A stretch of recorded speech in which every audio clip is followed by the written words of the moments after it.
வணக்கம். நீங்க எங்க கிட்ட பகிர்ந்துகிட்ட ஓஷோவோட பியாண்ட் என்லைட்மெண்ட் சொற்பொழிவை கேட்டதிலிருந்து சில கேள்விகள் மனசுக்குள்ள ஓடிக்கிட்டே இருக்கு. சொல்லுங்க. ஞானோதயம்ங்கிறது தான் கடைசி நிலைன்னு நம்ம நினைச்சிட்டு இருந்தா, ஓஷோ அதுக்கப்புறமும் ஒரு பயணம் இருக்குன்னு சொல்றாரு. இதுவே ஒரு பெரிய கேள்விதான் இல்லையா? வாங்க இந்த சொற்பொழிவுல இருக்கிற ஆழமான கருத்துக்களை ஒன்னொன்னா அலசி பார்க்கலாம். கண்டிப்பா. இந்த கலந்துரையாடல்ல நாம ஓஷோ சொல்ற பல முக்கியமான விஷயங்களை பார்க்க போறோம். ஒரு கேள்வி எப்படி இருக்கணும், நாம வச்சிருக்கிற அறிவுக்கும் உண்மையான அறியாமைக்கும் என்ன வித்தியாசம்? ஆமா. அப்புறம் ஒரு குருவோட உண்மையான வேலை என்ன? கரெக்ட். அப்புறம் நீங்க சொன்ன மாதிரி ஞானோதயம்ங்கிற அந்த அழகான இடத்தையும் தாண்டி எங்க போறதுனோ பல விஷயங்கள் இருக்கு. சரி, முதல்ல இருந்தே ஆரம்பிக்கலாம். ஓஷோ கேள்விகளை பத்தி சொல்ற ஒரு விஷயம் ரொம்ப சுவாரஸ்யமா இருந்துச்சு. எந்த விஷயம்? எந்த கேள்வியும் முழுமையானது இல்ல, அது ஒரு நிறைவுக்கான ஏக்கம்னு சொல்றார். ஒரு விஷயத்த நாம முழுசா முடிக்கலைன்னா அது நம்மளே ஒரு ஆவி மாதிரி பிடிச்சு ஆட்டோன்னு சொல்றார். ஆமா, இது ஒரு அருமையான தொடக்கம். இதுல நம்ம ஆச்சரியப்படுத்துற விஷயம் என்னன்னா, ஒரு கேள்வி எப்போ முழுமையடையுதுன்னு ஓஷோ சொல்றதுதான். அது என்ன? உங்களுடைய உண்மையான கேள்வி எதுன்னு உங்களுக்கு தெரிஞ்சிருச்சுன்னா பதில் உங்களுக்குள்ளேயே இருக்குன்னு அர்த்தங்கிறார். ஓ, அப்படியா? ஆமா, அதாவது கேள்வியில தெளிவு வந்துட்டாலே நீங்க பதிலுக்கு ரொம்ப பக்கத்துல வந்துட்டீங்க. பதில் வெளியே இருந்து வர்றதை விட கேள்விக்குள்ளே இருந்து தான் உண்மையான நம்பிக்கை பிறக்குது. அப்போ நாம கேக்குற எல்லா கேள்வியும் ஒண்ணு இல்லையா? ஓஷோ இத 2 வகையா பிரிக்கிறாரு இல்லையா? ஆமா ஆமா. முதல் வகை நம்மளோட அறியாமையிலிருந்து வர்ற கேள்விகள். அது ரொம்ப அப்பாவித்தனமானது, தூய்மையானதுன்னு சொல்றார். கரெக்ட். ஆனா அந்த கேள்வியை கேட்க ஒரு தைரியம் வேணும். ஏன்? ஏன்னா எனக்கு இது தெரியாதுன்னு நம்மளோட பலவீனத்தை நாமளே ஒத்துக்கிற மாதிரி அது. பல பேர் தங்களை அறிவாளியா காட்டிக்கிறதுக்காக அமைதியா இருந்துடுவாங்க. ஆனா தன்னோட அறியாமையை ஒத்துக்கிட்டு ஒரு குழந்தை மாதிரி கேள்வி கேட்கறது தான் உண்மையான தைரியம்னு ஓஷோ சொல்றாரு. இதுக்கு நேர்மாறான 2வது வகைதான் ரொம்ப அபாயகரமானதுன்னு சொல்றாரு. அதாவது நாம கடன் வாங்கிய அறிவிலிருந்து கேட்கப்படுற கேள்விகள். அதென்ன கடன் வாங்கிய அறிவு? அது நாம படிச்ச புத்தகங்கள், மத்தவங்க சொன்னது, நாம கேட்டதுன்னு நாம சேகரிச்சு வச்சிருக்கிற தகவல்கள் தான் அது. கடவுள், ஆன்மா, மறுபிறவி மாதிரி விஷயங்களா? அதேதான். நாம அத பத்தி பேசுறோம். ஆனா இது எதுவுமே நம்மளோட சொந்த அனுபவம் இல்ல. எல்லாம் கடன் வாங்கினது தான். ஓஷோவின் பார்வையில இது ஏன் அபாயகரமானதுன்னா, இந்த கடன் வாங்கிய அறிவு உங்களுக்கு ஒரு போலியான பாதுகாப்பு உணர்வை தருது. எனக்கு எல்லாம் தெரியுங்கிற ஒரு அகந்தைய உருவாக்குது. மிகச்சரியா. ஆனா உண்மையில இது உங்க அறியாமையா மறைக்கிற ஒரு போர்வை மட்டும்தான். இந்த போர்வையை நீங்க விளக்காத வரைக்கும் உண்மையான தேடல் தொடங்கவே முடியாது. அதனால தான் உங்களுக்கு தெரிஞ்சதா நீங்க நினைக்கிற விஷயம்தான் உங்களுக்கு தெரியாத விஷயத்தை விட பெரிய தடைன்னு சொல்லலாம். இதுக்கு அவர் சொல்ற T.H. லாரன்ஸ் கதை ரொம்ப அருமையா இருந்துச்சு. ஆமா, அந்த கதை. ஒரு சின்ன பையன் அவர்கிட்ட மரங்கள் ஏன் பச்சையா இருக்குன்னு கேக்குறான். ம். ஆனா லாரன்ஸ் அதுக்கு அறிவியல் ரீதியா குளோரோஃபில் இருக்குன்னு எந்த விளக்கமும் கொடுக்காம கொஞ்ச நேரம் அமைதியா இருந்துட்டு, மரங்கள் பச்சையா இருக்கு, எனாத பச்சையா இருக்குன்னு சொல்றார். ஆமா, கேட்ட உடனே இதென்ன பதிலு? ஏதோ மழுப்புற மாதிரி இல்லையா? ஒரு குழந்தைங்கிட்ட போய் இப்படி சொன்னா அதுக்கு புரியுமா? சரியான கேள்வி. முதல் முறையா கேட்கும்போது அது ஒரு மழுப்பல் மாதிரி தான் தெரியும். ஆனா அதோட ஆழம் என்னன்னா, லாரன்ஸ்க்கு குளோரோஃபில் பத்தி தெரியாம இருந்திருக்காது. கண்டிப்பா. ஆனா அந்த அறிவியல் விளக்கம் அந்த தருணத்தோட மர்மத்தை கொன்னுடும்னு அவர் நினைக்கிறார்.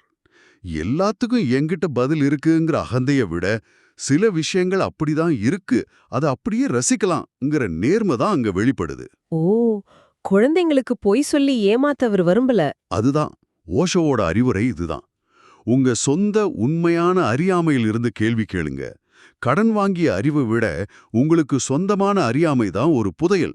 ஏன்னா அது உங்களோடது, அது நேர்மையானது. அப்போ நம்மளோட சொந்த அறியாமை தான் உண்மையான புதையல்னா நமக்கு சொல்லிக் கொடுக்கறவங்களோட பங்கு என்ன? இங்க தான் ஓஷோ ஒரு ஆசிரியருக்கும் ஒரு குருவுக்கும் இருக்கிற மலை போன்ற வித்தியாசத்தை ரொம்ப அழகா விளக்குறார். ஆமா, இது ரொம்ப முக்கியமான ஒரு வேறுபாடு. ஒரு ஆசிரியர் என்ன பண்ணுவாருன்னா, உங்க கேள்விகளுக்கு பதில் கொடுப்பார், உங்க மூளைய தகவல்களால் நிரப்புவார். ஆனா உள்ளுக்குள்ள அறியாமை அப்படியே தான் இருக்கும். அப்படியே தான் இருக்கும், அந்த தகவல்களுக்கு பின்னால ஒளிஞ்சுகிட்டு. ஆனா ஒரு குருவோட வேலை இதுக்கு நேர் எதிரானதுன்னு சொல்றார்.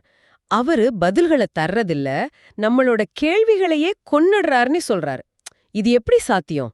கேள்வி எப்படி கொல்ல முடியும்? ஒரு குரு உங்க கேள்விய உங்க கிட்ட இருந்தே பறிச்சிடுறார். நீங்க ஒரு கேள்வியோட போகும்போது அவர் உங்க கிட்டயே திருப்பி கேட்பார், அல்லது உங்க கவனத்தை வேறொரு திசைக்கு மாத்துவார். அப்படியா?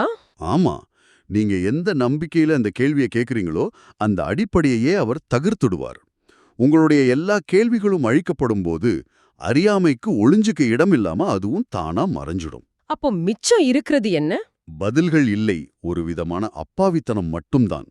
அந்த அப்பாவித்தனத்துல கேள்விகளும் இல்லை, பதில்களும் இல்லை.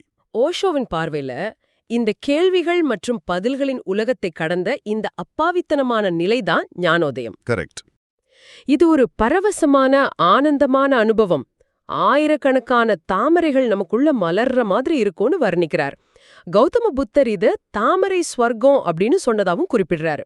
ஆமா, அது ஒரு உச்சபட்ச அமைதி மற்றும் ஆனந்தத்தின் நிலை.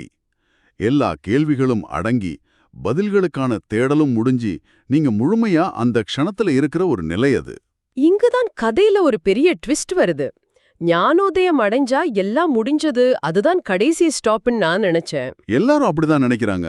ஆனா ஓஷோ இது ஒரு அழகான இடம், ஆனா இங்கே தங்கிடாதீங்க, உண்மையான தேடல் உள்ளவங்க இதையும் கடந்து போகணும்னு சொல்றாரே. ஏன்? அதுக்கு மேல என்ன இருக்கு? இதுதான் இந்த சொற்பொழிவோட மையப்புள்ளி. ஞானோதய நிலையில கூட நீங்கள் இருக்கிறீர்கள். அந்த ஆனந்தத்தை, அந்த ஒளியை அனுபவிக்கும் ஒருவர் அங்கே இருக்கிறார். நான் ஞானோதயம் அடைந்து விட்டேன், நான் ஆனந்தமாக இருக்கிறேன் என்று சொல்வதற்கு அங்கே ஒரு நான் இருக்கு. ஓ, அப்போ அந்த நான் இருக்கிற வரைக்கும் அது முழுமையான கரைதல் இல்லைன்னு சொல்றாரா? மிகச்சரியா. ஞானோதயத்திற்கு அப்பால் போகும்போது அந்த அனுபவிக்கிற நபரே கரைஞ்சிடுறார். அனுபவம் மட்டும் இருக்கு, ஆனா அது அனுபவிக்க ஆள் இல்ல. என்ன சொல்றீங்க? உங்க எல்லைகள் அழிஞ்சி நீங்க இல்லாமலே போயிடுறீங்க. அகந்தையை விடுறதை விட மில்லியன் மடங்கு தைரியம் இதுக்கு தேவைன்னு ஓஷோ சொல்றார். ஏன்னா இங்கே நீங்க உங்க அகந்தையை மட்டும் விடல, உங்களையே முழுசா கைவிடுறீங்க. இது கேட்கவே மலப்பா இருக்கு. இது எப்படி விவரிக்க முடியும்? அதுதான் விஷயம். இதை விவரிக்கவே முடியாது. ஞானோதயத்தை கூட வர்ணிக்க முடியும்.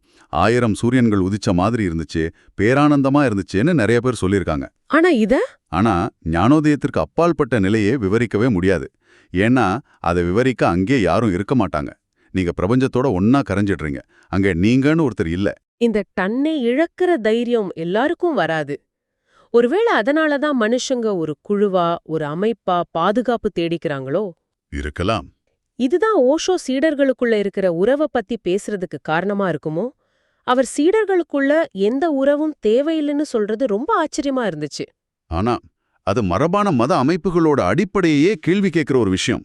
அவர் என்ன சொல்றாருன்னா, சீடர்கள் ஒருத்தருக்கு ஒருத்தர் உறவை ஏற்படுத்திக் கொள்ளும் போதுதான் அங்க குழுக்கள், பிரிவினைகள், சண்டைகள் எல்லாம் வருது. நாங்க கிறிஸ்தவர்கள், நாங்க ஹிந்துக்கள்ங்கிற மாதிரி. அதேதான், ஒரு அமைப்பை உருவாக்கி அதுக்காக வாழவும் சாகவும் தயாராகிறாங்க. ஓஷோவின் பார்வையில ஒவ்வொரு சீடருக்கும் குருவுக்கும் மட்டும்தான் தனிப்பட்ட உறவு. அப்போ சீடர்களுக்குள்ள என்னதான் இருக்கும்? வெறுப்பா? இல்லவே இல்ல. அவங்களுக்குள்ள இருக்கிறது ஒரு திரவ நிலை நட்பை மட்டும்தான் சொல்றார். யோசிச்சு பாருங்க, 2 பாத்திரங்கள்ல இருக்கிற தண்ணீர் ஒன்னு சேரும்போது அதுக்கு தனி அடையாளம் இல்ல, இல்லையா? ஆமா, அது ஒன்னாயிடும். அதுபோல இந்த நட்பில் நான், நீ என்ற எல்லைகள் இருக்காது. ஒரு திடமான உறவு மாதிரி நம்ம குரூப், நம்ம அமைப்புன்னு ஒரு சுவரை எழுப்பாது. இது ஒரு பந்தம் இல்லாத அன்பு. ஒரே பாதையில போற சக பயணிகள் மத்திய இருக்கிற ஒரு இணக்கமான சூழல். இதுதான் மதங்கள் உருவாக்குற பிரிவினைக்கு ஓஷோவின் பதில்.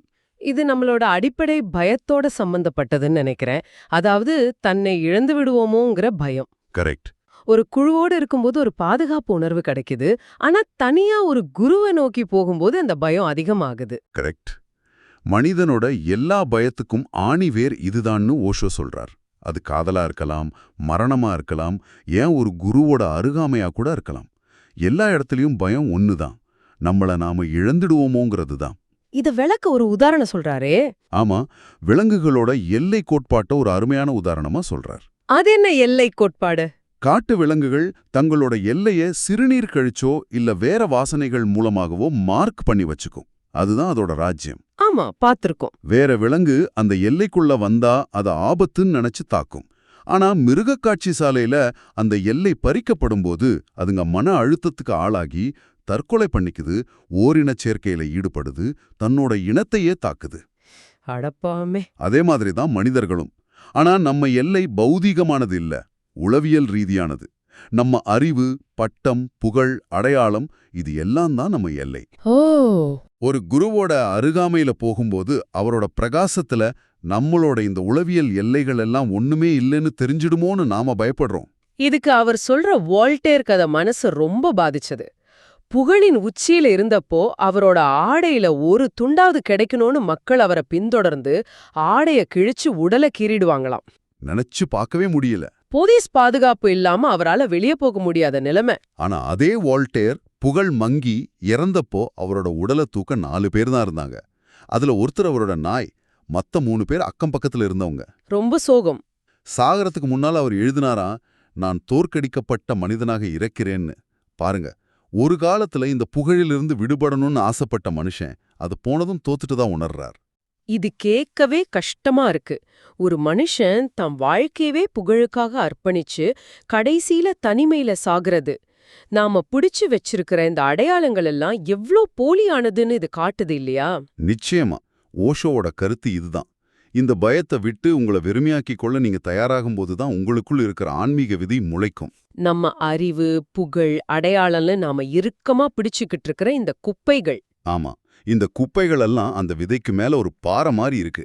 அந்த பாறையை நீங்க தூக்கி எறியும்போது தான் அந்த விதைக்கு முளைக்க தேவையான வெளிச்சமும் தண்ணீரும் கிடைக்கும். சொற்பொழிவோட கடைசியில ஒரு சீடர் கேக்குறாரு, நீங்க நட்ட ஆன்மீக விதை சித்தமமான்னு. அதுக்கு ஓஷோ, அந்த விதை ஒருபோதும் சாகாது, ஆனா அது செயலற்ற நிலையில தூங்கக்கூடும்னு சொல்றாரு. ஆமா, அது ரொம்ப அழகான பதில். சரியான மண், நீர், வெளிச்சம் கிடைக்காத வரை அது முளைக்காது. நம்ம மனசுல இருக்கிற இந்த குப்பைகள், அதாவது நம்ம அடையாளங்கள், நமக்கு ஒரு விதத்துல பலன் தருது. ஆமா, உலகத்துல வாழ்றதுக்கு அது தேவைப்படுது. ஒரு எழுத்தாளரா உங்க புகழ், உங்க அடையாளம் எல்லாம் அந்த குப்பைகள்ல இருந்து தான் வருது. அதை விடுறது ரொம்ப கஷ்டம். ஆனா அந்த குப்பைகளை தூக்கி எறிந்து விட்டு உங்களை வெறுமையாக்கிக் கொள்ள நீங்க தயாராகும்போது தான் அந்த மௌனத்திலிருந்து, அந்த வெறுமையிலிருந்து பிறப்பது தான் பிரபஞ்சத்திற்கு நீங்க செய்யக்கூடிய உண்மையான பங்களிப்பா இருக்கும். ஆக இந்த முழு கலந்துரையாடல்ல இருந்தும் ஒரு விஷயத்தை தெளிவா புரிஞ்சுக்க முடியுது. நாம வெளியிருந்து கடன் வாங்குற அறிவை விட நமக்கே சொந்தமான நேர்மையான அறியாமை எவ்வளவு சக்தி வாய்ந்தது. ஆமா, ஒரு உண்மையான குரு பதில்களை தராம நம்மளோட கேள்விகளையே அழிக்கிறார். ஞானோதயம் ஒரு அழகான நிறுத்தம்தான், ஆனா பயணம் அதையும் கடந்தது. எல்லாத்துக்கும் மேல இந்த பயணத்துல நம்மளோட அகந்தைய மட்டும் இல்ல, நம்மளையே இழக்கிறதுக்கு ஒரு அதீத தைரியம் தேவைப்படுது. இறுதியா உங்களுக்காக ஒரு சின்ன சிந்தனை. ஓஷோ சொல்ற இந்த ஆன்மீக விதை ஒருபோதும் இறக்காது, ஆனா அது செயலற்ற நிலையில தூங்கக்கூடும்னு பார்த்தோம். ஓஷோ சொல்ற இந்த குப்பைங்கிறது ஏதோ பெரிய தத்துவம் இல்ல, அது அன்றாட வாழ்க்கையில இருக்கிற விஷயங்கள் தான். ஆமா, அது உங்களோட டிகிரி, வேலையில உங்க டைட்டில், சமூக வலைதளத்துல உங்க ஃபாலோயர்ஸ்னு எதுவா வேணா இருக்கலாம். இப்ப நீங்க சிந்திக்க வேண்டிய கேள்வி இதுதான். உங்களுக்குள் இருக்கும் அந்த விதை முளைப்பதை தடுக்கும் குப்பை எது? இன்னைக்கு நீங்க எதை நான் ரொம்ப கெட்டியா பிடிச்சிட்டு இருக்கீங்க? ஒருவேளை அதை லேசா தளர்த்தினா உள்ள இருக்கிற அந்த ஆன்மீக விதைக்கு கொஞ்சம் காத்தோட்டம் கிடைக்குமோ?